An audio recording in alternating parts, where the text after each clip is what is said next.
Magandang araw mga kaibigan.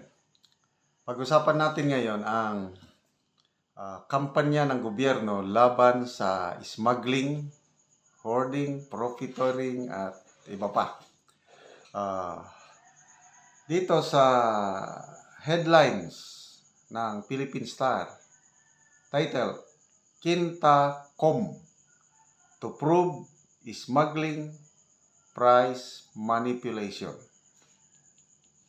So, dati Quadcom yung nag-investigate sa drug war, panahon ni PRRD. Ngayon, bagong pakulo ng House, Quinta.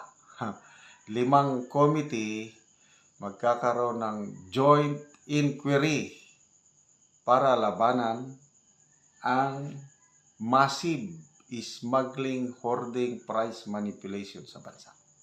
Okay? So, malala nyo nung zona ng 2023 na nag-declare ang Pangulo, ano sabi niya? Smugglers and hoarders, your days are numbered. Alagang pinalakpakan ng husto. Ang gandang pakinggan na pronouncement, bilang na ang araw niyo kayo mga smugglers and hoarders. Ano ngayon? Taon na ang lumipas.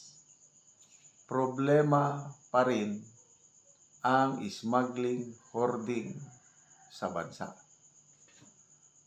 Ano ngayon ang masasabi ng Pangulo?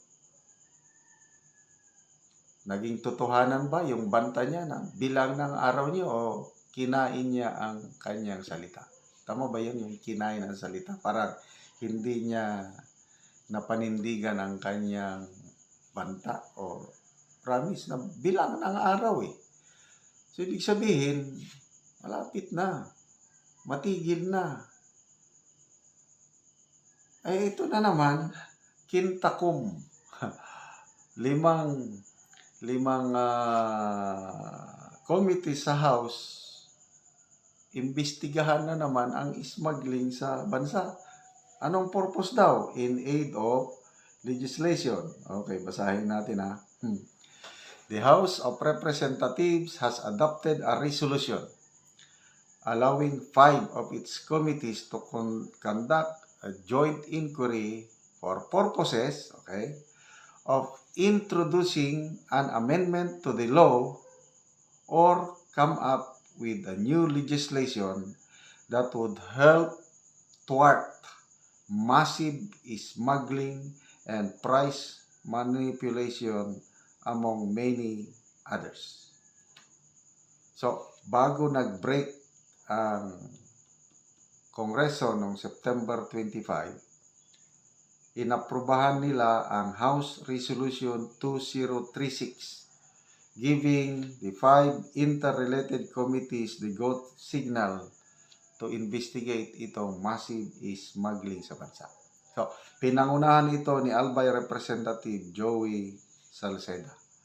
Yung committee niya is Committee on Trade, Industry, Agriculture, Food, and Social Services. Ito pala yung itong mga committee na magsama-sama, yung Quinta. Committees on Trade and Industry, Agriculture and Food, Social Services, at saka Special Committee on Food Security. Another gastos na naman ng taong bayan. Kailangan na naman amendahan o magpasa ng batas. Bago lang po napirmahan ni President Marcos yung Anti-Agricultural Economic Sabotage Act. Bago lang mga 2 weeks ago. Inamend yung Agricultural Smuggling Act of 2016. So, mahina daw yung batas kontra smuggling 2016. Binigyan ng ngipin. Galing pa rin ito sa Kamara. Tapos, pumasa sa Senado, naprobahan. So, itong bagong Anti-Agricultural Economic Sabotage Act, pinalakas ang parusa, non-bailable na ang smuggling kasi considered economic sabotage, non-bailable. Life sentence ang parusa, at saka ano pa, yung malaki ang multa. Times 5 sa value of goods na nakumpiska, yung multa. Example, 100 million ang worth ng confiscated goods, 500 million ang multa mo. Ano pa? So, pinalakas ang batas. Ngayon, magsisimula na naman sila ng inquiry in aid of legislation, gagawa na naman ng panibagong batas. So, anong nangyayari sa ating bansa? Is it enough na magpasa ng batas para matigil itong mga smuggling na ito? Yun ba ang solusyon? O nasa implementation? Ano sa tingin nyo?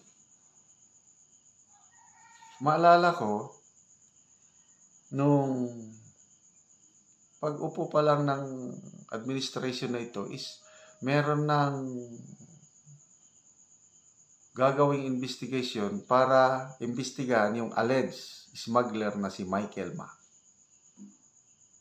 Pinatawag na sa Kongreso, kailang biglang pinatigil. Walang nangyari sa investigation, proposed investigation para tawagin yung Michael Ma, alleged smuggler. And then, nung natigil yun, bigla tayo nagulantang, inappoint na pala na special envoy to China ang Michael Ma. So, ano ang ibig sabihin nun? So, yun po ang katotohanan na kahit anong batas na ipasa, kung questionable yung pagpatupad, kung may kinikilingan ba, ay wala rin. So, maganda sana ang layunin. Kasi nga, ang nagpapahirap sa taong bayan, ang nagpapamahal sa presyo, itong mga smugglers and hoarders. Ang ganda sana yung banta, pangako o salita ng Pangulong Marcos na smugglers and hoarders, your days are numbered. Dapat bigyan ng ngipin yun. Ano ba yung days are numbered? Hanggang 2028? Instead na days, naging years naman dahil more than 1 year na, problema pa rin natin ang smuggling and hoarding. Mayroon akong nabasa kanina sa Philippine Star din. Meron daw nakaimbak na mga imported onion and garlic sa Philippine ports. Ito na kung saan port. More than 1,000 days na daw. Nandun lang, naka-refrigerated. So ano yun? Tinatiming na siguro mga smuggled na yun. Meron ding bigas, ilang container yun. Hindi pa rin kinukuha. So, kung ano-ano na lang ang ginawa, pati tarifa ng tax ng imported rice, binabaan na. Maganda naman yung hangarin para bababa ang presyo ng bigas. Yun ang kanilang objective, na binabaan yung tarifa or buwis ng imported rice from 35% to 15%. Ang laking nabawas sa tax revenue natin.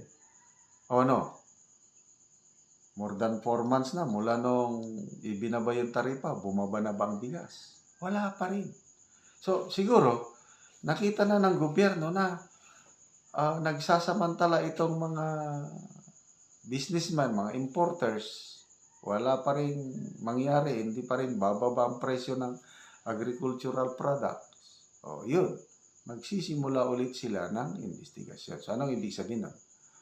Una, yung napakagandang pangako ng Pangulo na bilang ng araw ng smugglers and hoarders, wala na, kinain na. So, matagumpay ba ang administrasyon sa pagkontra ng smugglers and hoarders?